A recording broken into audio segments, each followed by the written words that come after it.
ಹರಿಯೋ ನದಿಯು ಒಂದೇ ಕಡೆ ನಿಲ್ಲೋಕ್ಕಾಗಲ್ಲ, ಹುಟ್ಟಿದ ಮನುಷ್ಯ ಒಂದೇ ಊರಲ್ಲಿ ಬಾಳೋಕ್ಕಾಗಲ್ಲ.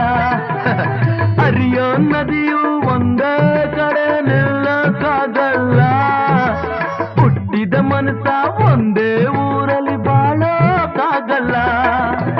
ದೇವ್ರು ತಾನೇ ನಂಗೆ ಅಪ್ಪ ಅಮ್ಮ ಎಲ್ಲ, ಸಾಯೋ ಗಂಟ ನಂಬಿದವರ ಕೈ ಬಿಡಕ್ಕಿಲ್ಲ.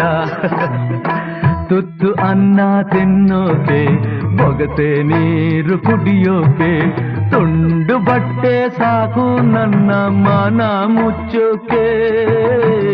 ಅಂಗೈಯಗಲ ಜಾಗ ಸಾಕು ಆಯಾಗಿರೋಕೆ, ಆಯಾಗಿರೋಕೆ, ಆಯಾಗಿ